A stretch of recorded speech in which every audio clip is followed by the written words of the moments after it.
I don't think it's just about greed. I don't think the Theranos scandal is just about greed, and I don't think Elizabeth Holmes's only motive was greed. I think more than riches, what she was after was fame.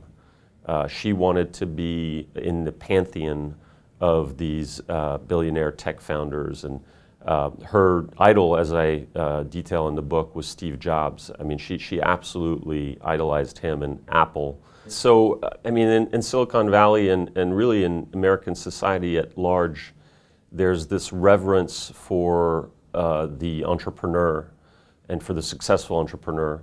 This reverence has morphed into almost like a cult of these young, bright-eyed tech founders dropping out of usually Stanford and going on to found their businesses and getting a lot of funding and then becoming billionaires. She was, on that same track. The problem is that on the way there, she cut a lot of corners and crossed some bright red lines. The biggest one was that in the fall of 2013, she went live with her blood tests in Walgreens stores, first in Palo Alto and then in the Phoenix area.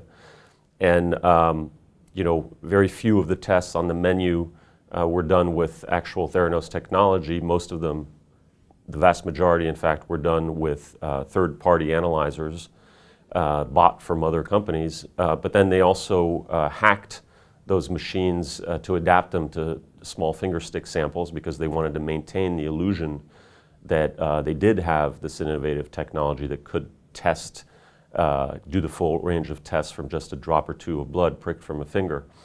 And in hacking these commercial machines, they made the testing less accurate and less reliable. And so essentially they put lives at risk.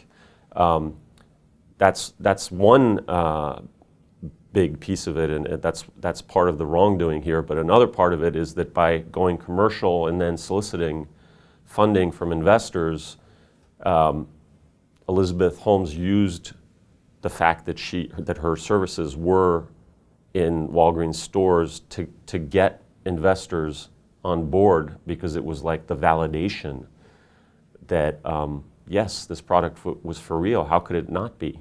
They've gone live with it. It's commercial.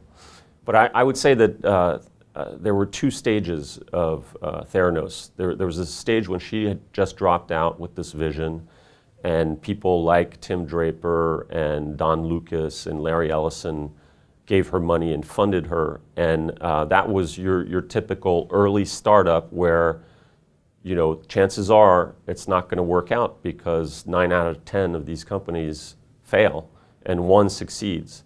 And maybe, it becomes a great success. And those are the odds. And the investors who invested in the first few rounds in 2005 and 2006 knew what those odds were, and they knew they were taking a flyer on a young kid who seemed smart and dynamic and seemed to have a great vision.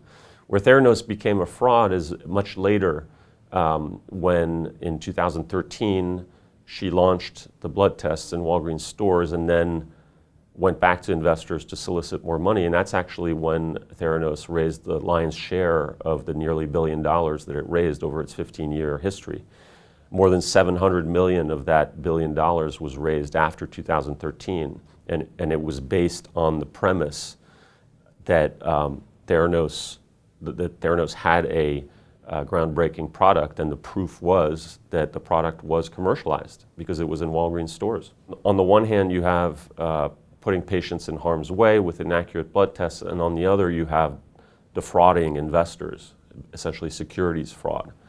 And in this cult of the startup founder that we have and of entrepreneurialism, we tend to forget that there's also something called business ethics, and that these people, even if they have great ambitions and great visions, they still need to play by the same rules that we all play by society's rules. And this cult of the startup founder and this reverence we have for entrepreneurialism shouldn't excuse wrongdoing.